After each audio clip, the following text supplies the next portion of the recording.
Dans cet effondrement sociétal et économique que nous vivons, il y a des exemples qui sont flagrants et qui montrent donc ce que j'appelle la soviétisation. Soviétisation au niveau des entreprises privées, soviétisation au niveau de l'administration, et au travers de plusieurs exemples, je vais vous expliquer exactement où nous en sommes. Auparavant, vous aviez un contact que je qualifierais d'humain avec les sociétés de services, avec l'administration, et il y a eu un basculement qui a été fait. Ce basculement implique énormément de changements dont les gens ne sont pas encore conscients. Par exemple, aujourd'hui, je prenais le train depuis Genève pour venir dans mon petit coin ici, et il y avait un contrôleur. Jusque-là, pas de problème.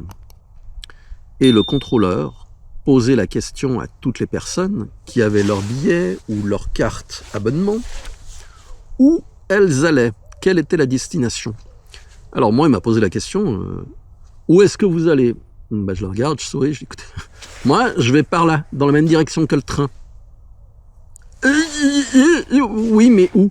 Ah bah écoutez, je sais pas, j'ai pas encore décidé. Voilà.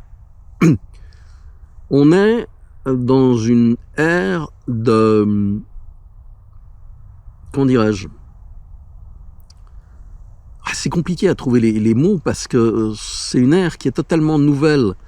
On est dans un mode de flicage de la pensée, du déplacement, de l'origine, de l'utilisation de l'argent, de notre liberté, de ce que l'on fait.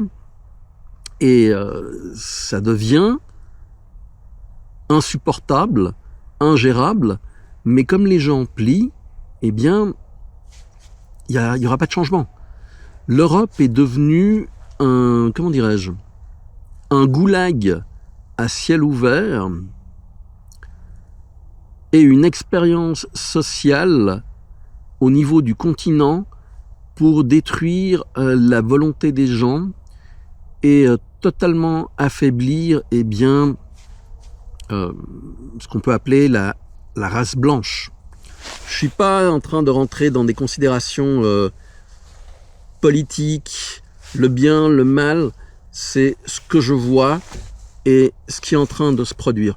On nous a affaiblis totalement, on nous a soumis, et en cela, la vidéo d'Aldostérone, où il parlait esclaves, révolte ou partir, enfin résister, il disait, résister, il n'y a pas moyen de résister. Enfin, il y a des subtilités, mais j'en parlerai plus loin, où je reprendrai ce que j'avais déjà dit dans l'autre vidéo. À voir.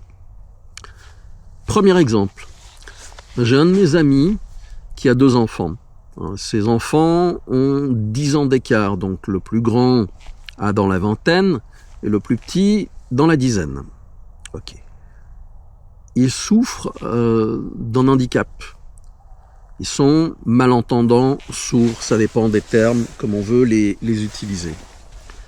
Le fait est que chaque année, ces 2 enfants doivent passer en contrôle pour décider s'ils sont encore handicapés ou pas. Ok, jusque-là, c'est plus ou moins acceptable, sachant que malheureusement, lorsqu'on a un handicap, c'est pas quelque chose qui s'en va du jour au lendemain. Mais bon, l'idée étant de donner un travail à faire à des gens qui ne servent à rien. Et je passe mes mots. Donc, il fait à chaque année le contrôle pour ses enfants.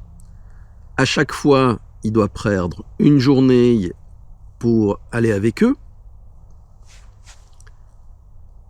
Et une fois que le contrôle est passé, il reçoit à chaque fois, pour les 2, une réponse négative, comme quoi ils n'ont pas de handicap. Et donc, droit derrière, les droits auxquels ils ont normalement accès sont supprimés.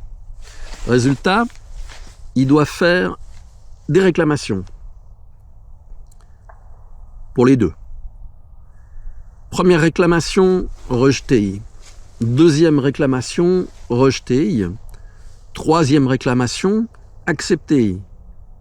Et cela, eh bien, ça dure depuis 20 ans. Voilà où on en est.